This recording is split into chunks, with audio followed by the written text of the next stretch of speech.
So the brony community is just the worst. I think that can be said. Specifically the analysis section of the community, as we've got quite a bit to cover today. Let's start off with our old pal, the Burning Donut, who made a video more on the tune thing, forgiveness and victims. He spelled victims wrong, by the way. He spelled it Victems. Um, Now I'm gonna do something I almost never do on the show. I'm gonna give the Burning Donut some credit. His video is actually pretty good overall. He condemns Toon, he goes over some more of the information that's been released, and he doesn't do anything that I would consider scummy or lying. There is one part, though, that is a passive aggressive jab at his critics, essentially saying he mentions that he connected Vita essentially out of nowhere in his last video. And he said that's because Vita represents the drama portion of the community that he does not like very much. And then immediately after, he uses a claim that Toon Critic raped someone from Horse News, a brony drama site. So, Burning Donut, please tell me, if you hate drama so much, why did you use Horse News as a source for anything? That just doesn't make any sense. Aside from that, the rest of the video is actually really good. He gives a good definition of forgive. This is definitely a huge improvement over his last video. So yeah, Burning Donut, you get a thumbs up from Ephrom. Congratulations. Now for an update on a previous story I covered. You may remember the name Abby. It was one of Toon's victims who come forward, specifically the one who did not have any sexual encounters with Toon Critic, however did come very close. This was revealed by a woman named Novabelle, as I call her, since that's her channel name. She also has a Cavitana? Cavatina? I'm not entirely sure how to pronounce it.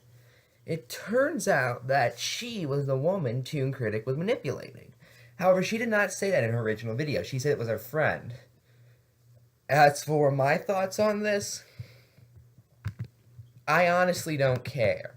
This does not change the story. It does not make the story any less tragic. I honestly don't consider it an issue.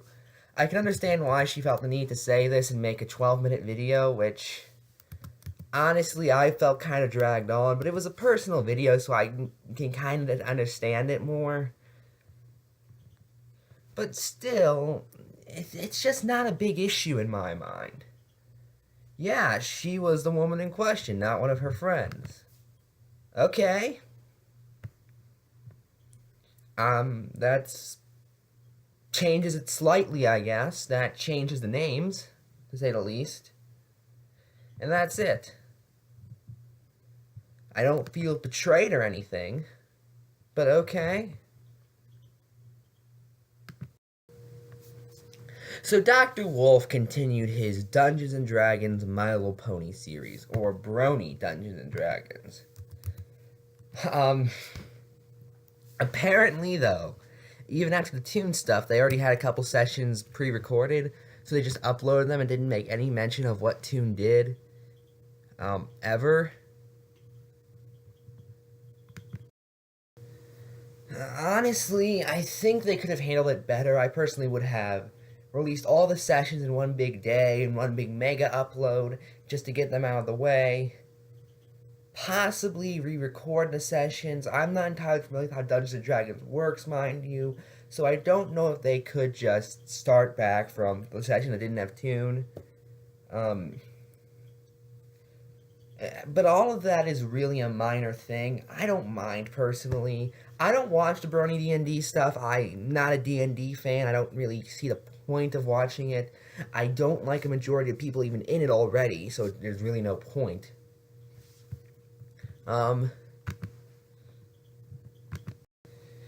Actually, looking through the ones now, I think the only ones I kind of like are Voice, and I sort of like Voice, and I guess Finn's okay from time to time. The rest I just don't, the rest I just can't stand. So I don't watch it. I don't see the issue, though, because I feel like they could have handled it better by doing the make-up upload like I mentioned before. However, it's not that big of a deal in my mind. You know, it's just a minor annoyance. At the very least, what I think they should have done is put a disclaimer in front of the video saying, We know what's happened with Toon. We do not support these actions. These were already recorded. We don't want them to go to waste. Or something like that. You know? Just things that I think would at least show they're aware of the problem at this point, instead of just sort of sweeping it under the rug and going, no, not Toon. We don't know what Toon did. We don't know what Toon did. What did he do? What did he do? I don't know. Now let's move on to someone I just mentioned, Finn the Pony. He made a video called Finn's Feelings on a Toon Critic Situation and What We Can Learn from It. It's not a particularly bad video, mind you. In fact, this is an example of something I recommend people do. Simply address the situation, talk about some of their issues with what Toon did, and, move on. However, I do want to point out, this bothers me to no end, Finn spent a lot of the video talking about his experience, his reasons, all of that. Now, Finn, I don't think you realize that, but it's completely irrelevant what you were doing around this time. What matters is the victims, for instance. It's kind of common sense in this scenario. Don't get me wrong, Finn's video is better than a lot of these monstrosities made by people like Dr. Wolf, for instance. Or several others who did just sit there and go, Toon is just mean to me, and I didn't like him. But it's still not the best way to handle it, mind you. I mean, it's not the worst by any means, it's just not very good. Now, ladies and gentlemen, meet Solar Flare. He tried to add Vita on Skype recently, and he started with this message. It's really funny. And it's kind of funny. It's also kind of sad that you're pissed over the leaks when you're the one who made this whole thing public. Just saying. One, when did Vita say he was angry about the leaks? He said he was angry about what was in the leaks, and that's why he made them public, because people should know what was in the leaks. Are you saying we shouldn't have known what was in the leaks? Well, if so, then good to know you wanted to hide all this. And two, I don't even know what he's even really trying to say. That was just an incomprehensible sentence. But anyway, of course this led to some argument. I'll post the link in the description. But some of these are just so amazing, I have to read them on the show.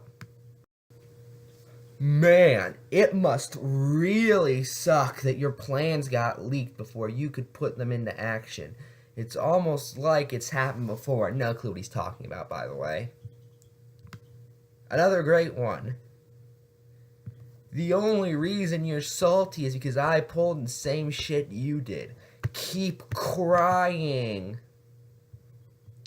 I'm gonna write a book called The Art of Debate one day, and it's just gonna be that sentence. Just 200 pages long. I'm just gonna copy, paste, because that's the art of the debate right there. Congratulations, Solar Flare. You somehow managed to not have a point. No, you just didn't have a point. But Solar Flare had a reason he was angry at the leaks. Because here's what he thinks of it. Keep things out of the public so he wouldn't go into hiding and make things more complicated. I have no clue what you've been talking about there. Would you prefer he stay out in the open? And even then, he didn't really go into hiding. There are still accounts under his name, by the way. There are still accounts that you can find. I don't have the Toon Critic name, mind you, but do have similar names he used.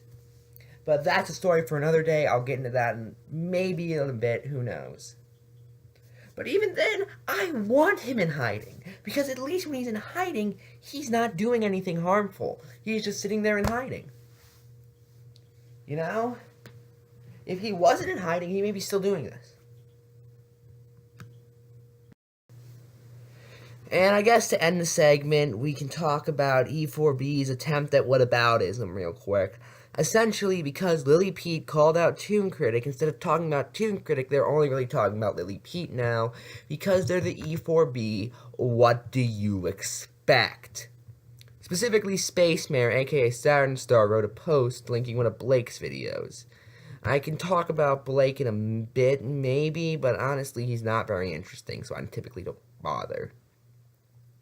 It's a typical thing by people who didn't even really skim the TV tropes page of Stockholm. Again, the pedophilia was treated as a bad thing. Like, seriously. As for the supposed CMC threesome thing,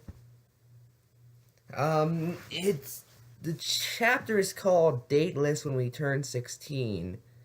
So I'm gonna assume the CMC turned 16 in that chapter, which, if I'm not mistaken, is the legal age of consent in Canada. So I could be wrong on that, though. I'll admit that's one I'm not entirely sure of. But either way, this is just derailing from the conversation to begin with. Like, seriously, how about we talk about this? We can talk about Lily Pete all you want some other time. But now is not that time because we're talking about something even more important. My favorite part is the last 4 words are, Pete has to go. Yes, and we shall burn the witch, E4B, don't worry. Anyway, that's it. I'm Ephrom, and good night.